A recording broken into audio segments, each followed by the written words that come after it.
तो आज का सबसे महत्वपूर्ण घटनाक्रम ये रहा है कि विचार करने के लिए पेश किए जाने के स्तर पर ही विधेयक गिर गया और इसके बाद अन्य दो बिल आगे नहीं बढ़ाने का ऐलान हुआ क्योंकि उसकी ज़रूरत ही नहीं बची थी।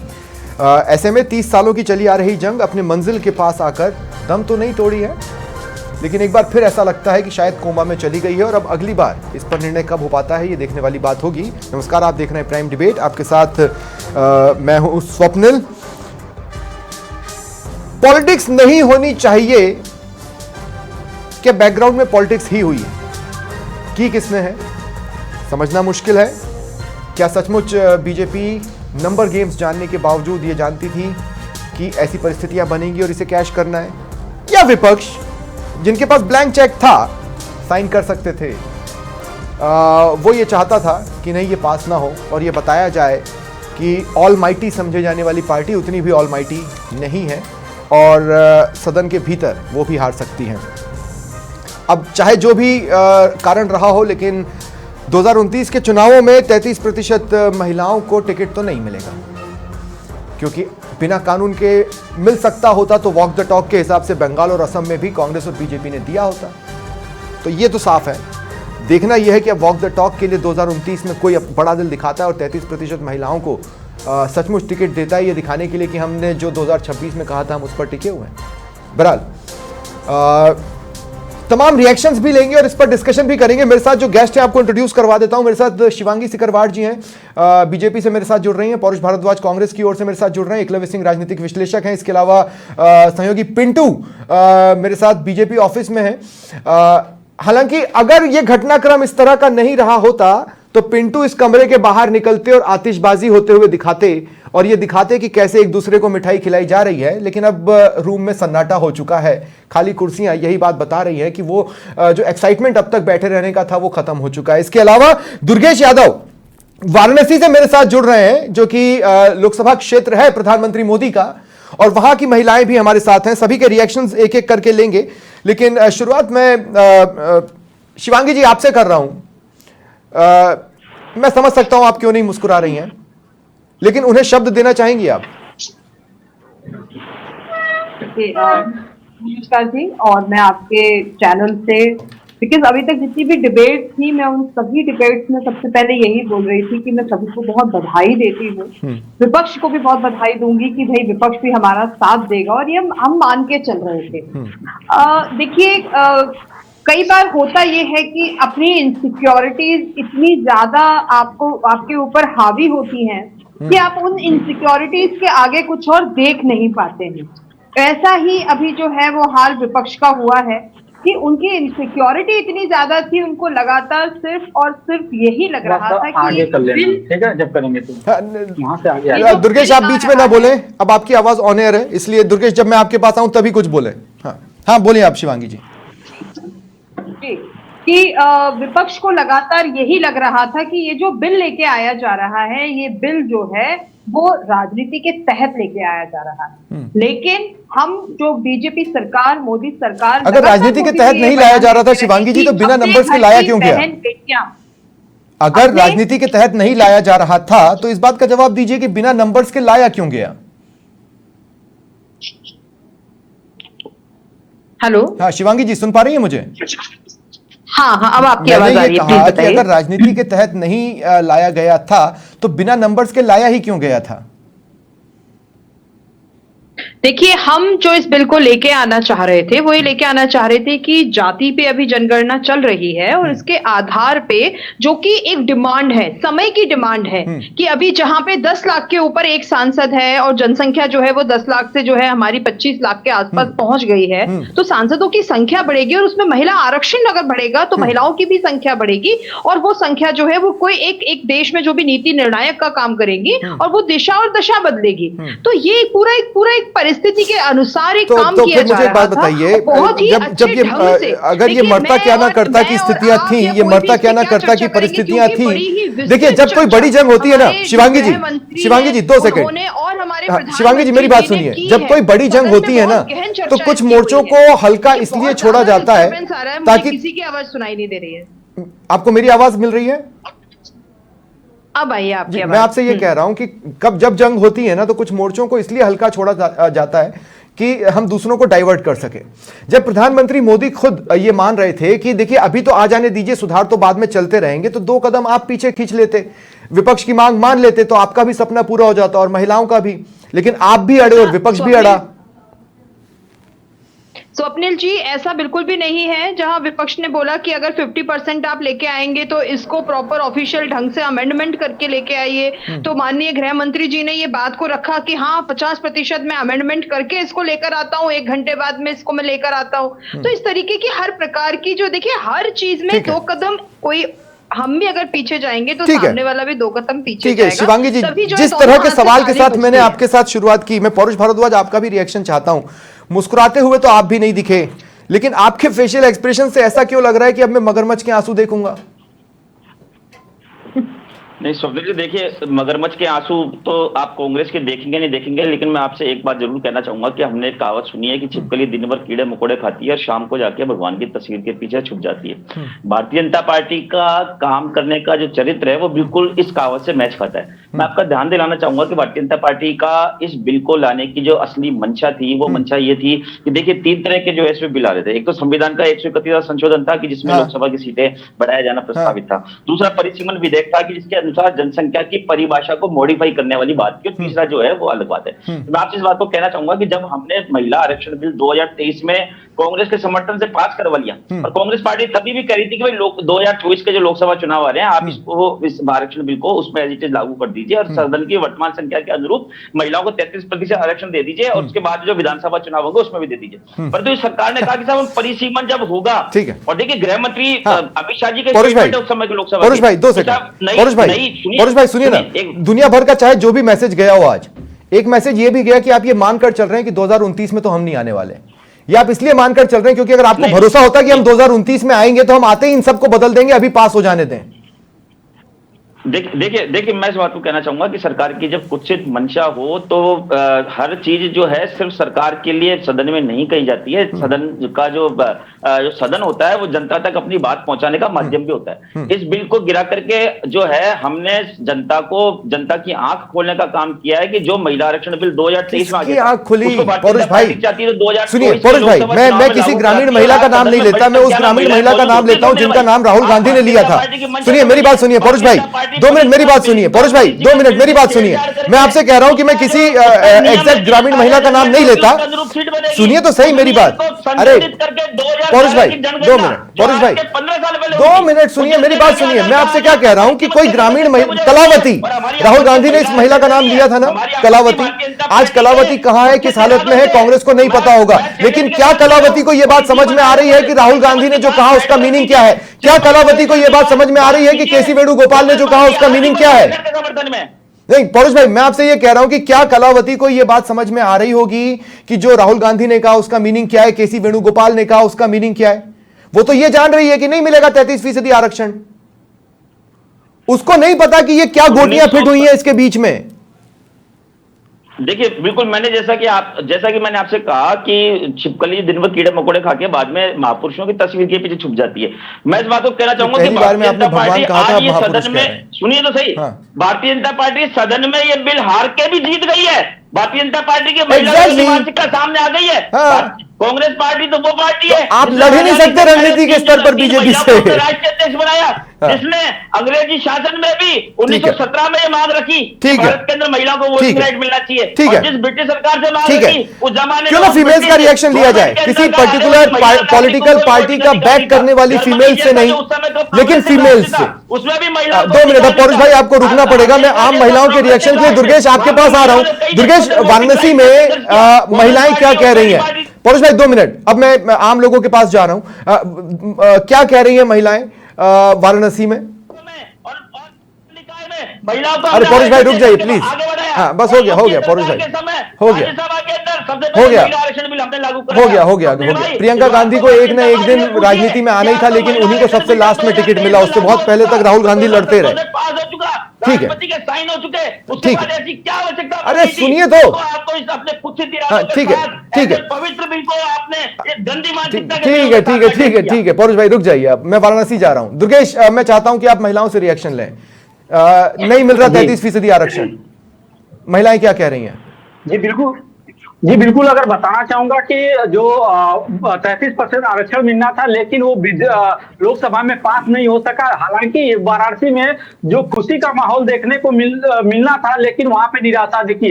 ऐसे में बात की जाए तो मेरे साथ बीजेपी की कुछ पदाधिकारी महिलाएं हैं, ये विधेयक बिल पास नहीं हो सकी, क्या कहेंगी इस पर? कोई बात नहीं है, विपक्ष ने वोट नहीं किया, इससे बिल पास नहीं हुई। फिर भी हम लोग मोदी जी से आश्वस्त हैं, आज न तो कल बिल पास हो जाएगी। और मैं विपक्षियों को कहना चाहती हूँ कि जैसे गिलहरी एक अच्छा योगदान दी थी जब राम जी का सेतु बन रहा था, तो उस तरह से एक गिलहरी का काम भी उन लोगों को करना चाहिए था, लेकिन उन्होंने नहीं किया। उन्होंने तो 370 का भी उन्होंने खिलाफ बिल पास नहीं होने दिया था। फिर 35 ठीक है दुर्गेश, और भी रिएक्शंस के लिए मैं आपके पास आऊंगा। दुर्गेश, मैं और भी रिएक्शंस के लिए आपके पास आऊंगा। मैं एक बार पिंटू के पास यहां जाना चाहता हूं। पिंटू, क्या अब महिलाओं को लगता है कि पार्टी खुद से, बीजेपी खुद से आने वाले सभी चुनावों में 33% टिकट तो कम से कम महिलाओं को देगी? पूछिए जरा। देखिए, ये सवाल हम बीजेपी की महिला मोर्चों की जो प्रदेश अध्यक्ष राखी राठौड़, उनसे ही करेंगे। मैम, सरकार से उम्मीद थी, मोदी से उम्मीद थी कि मोदी सरकार आपको एक बड़ी सौगात देगी। 33% आपको रिजर्वेशन मिलना था लोकसभा और विधानसभा में, बिल खारिज हो गया। आगे क्या उम्मीद है? और ठीक है, विपक्ष ने आपका साथ नहीं दिया, आपको लगता है पार्टी अपने स्तर पर लागू कर सकती है इसको? देखिए, उम्मीद थी नहीं, उम्मीद है। आदरणीय प्रधानमंत्री जी से अभी भी हमें उम्मीद है, क्योंकि 2023 का जो नारी शक्ति वंदन अधिनियम है, जो ओरिजिनल था, वो अभी भी वैलिड है। लेकिन हमें विश्वास था इस बात का कि आज भारतीय महिलाओं के लिए विपक्ष पक्ष सब एक साथ मिलकर के वोट करेगा। 2029 के बाद में लागू होना था, जो 2023 का था, लेकिन 2029 में लागू करने के लिए संशोधन लाया गया था। अब वो बिल खारिज हो गया, बिल गिर गया। लेकिन पार्टी अपने स्तर पर तो लागू कर सकती है भी। अमित शाह जी कह रहे थे कि हमने कई राज्यों में पहली मुख्यमंत्री महिला बनाई। पार्टी अपने स्तर से एक मैसेज दे पूरी देश को कि भले ही कांग्रेस सदन में नहीं देना चाह रही पूरे देश की महिलाओं का अधिकार, लेकिन हमारी पार्टी दे रही है। आपको लगता है कि भारतीय जनता पार्टी को पहल करनी चाहिए? देखिए, निश्चित तौर पे हमारी पार्टी के अंदर संगठन लेवल पे भी अगर आप देखेंगे तो बहुत सारी महिला पदाधिकारी आपको नजर आएंगे। हमने ये भी मैंडेटरी कर दिया है कि हर लिस्ट के अंदर आपको 33% महिलाएं नजर आएंगी। और आगे जैसे टिकट में नजर आएंगी क्या? वैसे वैसे भारतीय 2027 के यूपी में टिकट देंगे क्या 33% महिलाओं को? उम्मीद किसी ने जगाई है तो हमारे देश के प्रधानमंत्री जी ने जगाई है, और मुझे विश्वास है कि 2027 विधानसभा चुनाव है, कई राज्यों में आगे चुनाव होंगे, उनमें इंप्लीमेंट हो सकता है कि आपको लगता होना चाहिए आपका व्यक्तिगत? ये मेरा विश्वास है कि आदरणीय प्रधानमंत्री जी आने वाले विधानसभा में जो पिछली नंबर ऑफ महिलाओं को हमने टिकट दी थी, उससे बेहतर अब की बार 100% होगा। वो क्या फिगर होगा, लेकिन उसमें बढ़ोतरी जरूर होगी, क्योंकि निराशा नहीं है, उम्मीद है। ठीक है पिंटू, मैं आगे भी रिएक्शंस लेने के लिए कोशिश करूंगा, आपके पास आऊं। एकलव्य, मैं आपके पास आना चाहता हूं, लेकिन अच्छा, पौरुष भारद्वाज कुछ जोड़ना चाहते हैं। दुर्गेश मेरे साथ शायद हट चुके हैं, पीसीआर एक बार मुझे कंफर्म कर दें। पौरुष भारद्वाज को जोड़ना चाह रहे हैं। पौरुष भाई जोड़े, उसके बाद फिर मैं एकलव्य के पास जा रहा हूं। देखिए मैं भारतीय जनता पार्टी की महिला मोर्चा की अध्यक्ष श्रीमती राखी राठौड़ जी का इस महीने में धन्यवाद करना चाहूंगा कि उन्होंने बिल्कुल स्थिति क्लियर कर दी कि महिला शक्ति वंदन अधिनियम जो 2023 में पास हुआ था, वो आज भी अस्तित्व में। मैं इसी बात को आपसे मैंने अपने ओपनिंग स्टेटमेंट में कहा कि भारतीय जनता पार्टी महिला आरक्षण बिल को तो हम 2023 में पास करवा चुके हैं, सर्वसम्मति से पास करवा चुके हैं। ठीक है, आप परिसीमन के लिए अपने गंदे इरादे, आप उत्तर के हिंदी भाषी राज्यों की सीटें बढ़ाना चाहते थे। ठीक है, वैसे आज तक मैं बता दूं परिसीमन एक बहुत बड़ा, ये परिसीमन वाला एंगल एक बहुत बड़ा वजह रहा। बिल्कुल परिसीमन वाला एंगल एक ऐसा रहा है जिसकी वजह से अब तक ये हो ही नहीं पाया है। और एक बार तो परिसीमन वाले एंगल को टैकल किया ही जाना है, 2023 के बिल में भी किया ही जाना है। अब ये है कि ये सपना 2029 की जगह 34 या उसके बाद तक भी सरक सकता है, बशर्ते कि 2023 वाले को अब लागू करने के स्तर पर आ ही जाया जाए, देखा जाए कि क्या होता है। मैं एकलव्य आपके पास आ रहा हूं। एकलव्य, देखिए 2-3 बातें हैं, ठीक है। विपक्ष क्या करेगा ये एकदम क्लियर था, कम से कम मुझे तो कोई डाउट नहीं था। हाँ, मुझे ये जरूर शक था कि 1-2 ऐसे राजनीतिक दल हैं जो ऐसे मौकों पर वॉकआउट कर जाते हैं, हो सकता है वो कर जाएं, पर वो हो सकता है कि उस पे थे। ये नंबर गेम प्रधानमंत्री मोदी भी जानते थे, बीजेपी भी जानती थी, और सदन के भीतर नंबर्स के हिसाब से पहली बड़ी हार इस मुद्दे पर लेने की अगर सोची गई तो क्या कारण रहा होगा?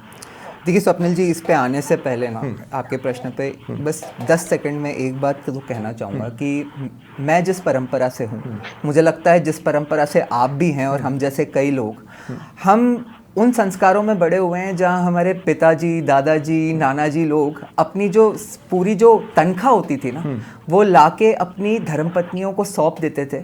उन्हीं ने हमारा पालन पोषण किया और उन्हीं ने घर का संचालन भी किया। तो आज जो होने वाला था ना, वो मात्र कोई आरक्षण नहीं था। मैं समझता हूँ कि वो जो एक ऐतिहासिक अपॉर्चुनिटी थी ना हमारे देश के लिए, मैं किसी राजनीतिक पार्टी के लिए कह ही नहीं रहा, मैं तो हमारे देश ने एक ऐतिहासिक अपॉर्चुनिटी को खोया है, महिलाओं को उनका वो अधिकार दिलाने के लिए। मेरे सवाल पर नहीं, अब मैं आपके सवाल पे आ रहा हूँ। आपके सवाल पे देखिए स्वप्निल जी, इसमें ना एक दो टेक्निकलिटीज हैं। वो टेक्निकलिटी ये है कि एक तो जो 2023 के महिला आरक्षण बिल की बात करी जा रही है ना, उसमें भी ये नेसेसिटी थी कि डिलिमिटेशन करना पड़ेगा। अब अगर बिना नए सेंसस के डिलिमिटेशन कर दिया जाता है, यानी कि 2011 के बेसिस पे, तो आप देखिए समस्या कहां आती कि जो अभी यहाँ पे कई पार्टी से ऑब्जेक्शन आ रहा था ना, तमिलनाडु की सीट्स घटकर 29 हो जाती है और उत्तर प्रदेश की 89 हो जाती है। ये आंकड़े अमित शाह ने भी रखे नहीं तो है ना स्वप्निल जी, लेकिन मेरा सवाल ये नहीं है। मेरा सवाल ये है कि इस मुद्दे पर सदन के भीतर पहली हार क्यों स्वीकार की बीजेपी ने? नहीं, मुझे ऐसा क्यों लगता है, क्या ये रणनीति थी कि कम से कम हम एक्सपोज तो करें? देखिए स्वप्निल जी, इसे इस तरह से भी कहा जा सकता है, लेकिन मुझे कहीं ना कहीं लगता था कि एक जेन्युइन मंशा थी कि सबको एक तरह से मिलकर, देखिए मुझे नहीं लगता कि अब मतलब अपने तीसरे टर्म में जाके जो व्यक्ति 12 वर्ष मुख्यमंत्री और 12 वर्ष प्रधानमंत्री रह चुका हो, वो मतलब कभी कभी राजनीति से ऊपर उठ के भी निर्णय नहीं करेगा। तो मुझे लगता है कहीं ना कहीं, ठीक है, इसका ये पार्ट तो है ही, और ये प्रधानमंत्री जी ने सदन के पटल से स्वयं कहा था कि अगर आप विरोध करोगे तो उसका जरूर मुझे राजनीतिक फायदा होगा। परंतु उन्होंने ये जो एक मंशा दिखाई थी कि हो सकता है कि इस पे एक कॉमन कंसेंसस बनेगा और कम से कम उनको ये रिग्रेट नहीं रहेगा कि उन्होंने इस चीज के लिए एफर्ट नहीं किया। अब मुझे जरूर ऐसा लगता है कि स्वप्निल जी, अब ये जो हुआ है इस पे एक नैरेटिव बैटल तो अवश्य ही छिड़ेगी, परंतु ये एक ऐतिहासिक अपॉर्चुनिटी थी जिसको कि मैं समझता हूं कि सारे देश ने मिस किया। ठीक है। अब एक छोटा सा राउंड में सभी के पास चलता हूं, उसके बाद फिर मैं इस डिबेट को क्लोज करूंगा। मैं शिवांगी जी आपके पास आ रहा हूं। शिवांगी जी, मैं भी देखिए, मैं फिर कह रहा हूं कि जस्ट डिबेट चालू होने के पहले एकलव्य मुझसे कह रहे थे कि हार कर जीतने वाले को बाजीगर कहते हैं। वो इसीलिए उन्होंने कहा क्योंकि ये तो तय था कि आप हारने वाले हैं। आप कच्ची गोटियां तो नहीं खेलते, ये तो मुझे पता है। तो आपने पहला ऐसा इशू जिस पर हार स्वीकार करी है सदन के भीतर, वो महिला आरक्षण का है। ठीक है, मैं ये भी मानता हूं कि चलिए अब आप वॉक द टॉक करेंगे, शायद 2027 में यूपी में आप 33% महिलाओं को टिकट दे दें, जो कि होगा नहीं, क्योंकि ये करना होता तो आपने बंगाल में भी दिया होता, असम में भी दिया होता। तो कुछ तो है, आज नहीं तो कल सामने आएगा। 2047 में जब विकसित भारत बन जाएगा तब शायद हम आज के कदम पर क्लैरिटी पा पाए। जी स्वप्निल जी, मैं इसमें सबसे पहले तो यही कहूंगी कि आप जो बोल रहे हैं कि पहले से पता था नंबर गेम, जितना मैं समझ पा रही हूं ऐसा बिल्कुल भी नहीं था। कैसे नहीं था? क्योंकि प्रधानमंत्री जी, क्योंकि देखिए ये बिल बहुत ही संवेदनशील बिल है। ये सिर्फ और सिर्फ किसी राजनीति के तहत नहीं, एक राजनीति से परे महिलाओं के लिए बिल है। 50% की जनसंख्या जो है वो महिलाओं की है और इसको लेके 33% का बिल लेके आया जा रहा है। हम सभी को कहीं ना कहीं ये अंदेशा था कि पार्टी से ऊपर बढ़कर, पार्टी से अंतरात्मा की आवाज पर आज तक किस दल को आपने वोट बदलते देखा है? पहली चीज। और दूसरी चीज, अगर मैं बात करूं कि कांग्रेस की, विपक्ष की बात करूं कि जब 3 तलाक जैसा संवेदनशील मामला भी जब सामने था कि किसी भी महिला को बिल्कुल ही अच्छा नहीं लगेगा कि 3 बार तलाक बोला और उसका तलाक हो गया, उस जैसे बात पर भी इन्होंने वॉकआउट किया था। अब मैं आपको पिछला याद दिलाऊं तो, और अभी बात कर रहे थे हमारे प्रवक्ता महोदय जी कि 2023 में क्यों नहीं लेकर आए, 2023 में, अरे भाई 2010 में आप राज्यसभा में लेकर आए थे, उसके बाद 2010 से 2014 तक आपके पास समय था, उस समय तो पूर्ण बहुमत में थे आप लोग, आप तब लेके आ जाते, आप क्यों नहीं लेकर आए? 2011 में फिर जनगणना होनी थी, सारे हैं, यही तक तो आपने जनगणना के दौरान दिया। लालू प्रसाद यादव और मुलायम को मना कर दिया। प्रश्न करना, एक दूसरे पे लांछन लगाना और एक दूसरे का कंपैरिजन करना, मैं इसके बिल्कुल पर्सनल इसके बिल्कुल खिलाफ रहती हूँ। ठीक है, वैसे मैं अपने बीजेपी पार्टी ऑफिस की में तरफ लाइट्स से भी बंद यही कर दी बोलूंगी गई कि हैं। हमें ऐसा लग रहा था, पिंटू हम जहां ये पर मान खड़े के हैं वहां चल पर रहे मैं ये थे देख पा कि रहा ये हूं। बिल पारित होगा ठीक है। और हम महिलाओं के बारे में ठीक है। सोचेंगे, देश के पिंटू बारे एक में काम करिए, आप सोचेंगे। रिलैक्स हो लेकिन जाइए। अगर ऐसा नहीं किया है, अब आप रिलैक्स हो जाइए पिंटू, आप रिलैक्स हो जाइए। अब सब घर चले गए हैं, जश्न नहीं मना रहे हैं, इतना तो साफ है, तो आप भी ऑफिस लौट आइए। पौरुष भारद्वाज, आपका क्लोजिंग कमेंट, फिर एकलव्य क्लोज करेंगे।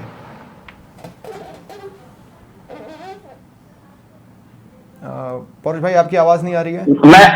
मैं देखिए स्वप्निल भाई, मैं इस बात को कहना चाहूंगा कि भारतीय जनता पार्टी की प्रवक्ता भी कह रही थी कि आपने 2010 में जब राज्यसभा में पारित करा दिया तो आपने लोकसभा में पारित क्यों नहीं कराया। तो इसका जवाब जो है वो आज जैसे सदन में बिल गिर गया, तो इसका मैं समझ रहा हूँ कि समझदार आदमी जो है समझ रहे हैं कि उस समय हमने उसको इस बिल को पास क्यों नहीं करवाया। और दूसरी बात मैं आपसे कहना चाहूंगा, मैं आपका ध्यान 2023 में क्या बोल रहे हैं आप? खुद ही कह रहे हैं। क्या समझ, नहीं 2 सेकंड। उस समय महिलाओं के दुश्मन कौन नजर आए थे? मुलायम सिंह यादव और लालू प्रसाद यादव। आज दोनों ही दलों के साथ आप गठबंधन करके बैठे हैं। जो महिलाओं के खिलाफ गए उनसे आपने कहा चलिए गठबंधन कर लेते हैं, उनके कंधों पे हाथ डाल दिया, साथ घूम रहे हैं। राजनीति में परिस्थिति बदलती है। किसी समय मुलायम सिंह जी और लालू यादव का जो दल था वो जेपी के साथ खड़ा होकर के कांग्रेस पार्टी का भी लंबे समय तक विरोध कर रहा था, तो वो बात मुझे लग रहा है कि यहाँ पे प्रासंगिक नहीं है। मैं आपका ध्यान दिलाना चाहूंगा कि 2023 में जब ये सुनिए स्वप्निल भाई, बहुत महत्वपूर्ण तथ्य जनता तक जाने दीजिए, दर्शकों बोलिए, जल्दी बोलिए। 2023 के अंदर जब महिला आरक्षण बिल जब सदन में सर्वसम्मति से पास हो रहा था, तो उस समय विपक्षी नेताओं ने माननीय गृह मंत्री और माननीय सरकार से इस बात का निवेदन किया था कि आप इस बिल को जो है अभी 2024 के लोकसभा चुनाव में लागू करें। तो उन्होंने कहा कि साहब परिसीमन के बिना लागू करना संभव नहीं है। तो हमने कहा कि परिसीमन तो अभी जनगणना के बिना परिसीमन हो ही नहीं सकता, तो आप कैसे इसको लागू करेंगे? ये बात सभी जानते हैं पौरुष भाई, पिछले 2 दिन से मैं इसी बात को हाईलाइट भी कर रहा हूं पौरुष भाई।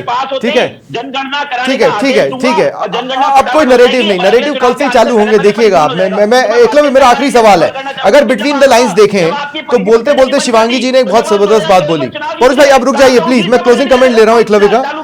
2023 अभी भी वैलिड है, पॉइंट नंबर 1।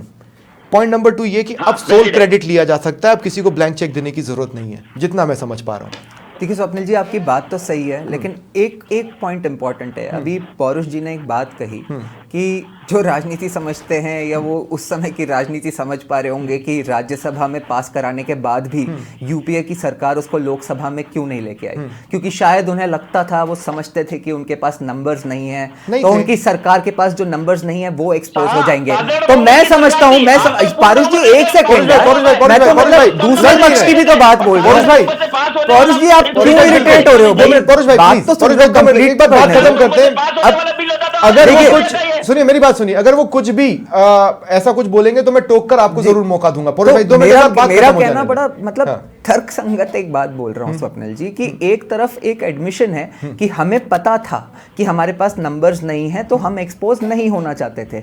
दूसरी तरफ अगर ये मान भी लिया जाए कि हमें नहीं गिर जाती, आज सरकार के साथ ये स्थिति नहीं है कि वो एक्सपोज भी हो जाएंगे तो गिरेगी। उस समय सरकार, उस समय यूपीए गिर जाता, वहां भी बिल गिर जाता। मुलायम सिंह यादव और लालू प्रसाद यादव ने साफ कहा था कि हम समर्थन वापस ले लेंगे, सरकार गिर जाती। देखिए, तो मैं ये कहता हूं आज इनके पास ये स्थिति नहीं है। एनडीए इशू ये है, तो नहीं, भले आपने ये तो माना ना स्वप्निल जी कि बीजेपी को, इसको कम से कम इतना तो मानना पड़ेगा इसी तर्क से कि बीजेपी को ये पता था कि हमारी सरकार की बेइज्जती हो जाएगी, उसके बाद भी वो एफर्ट किया कि एक कंसेंसस के लिए हम एफर्ट करेंगे, फिर देखते हैं क्या होता है। ठीक है, ठीक है, तो लगातार झूठ बोल के चाहे आप लोग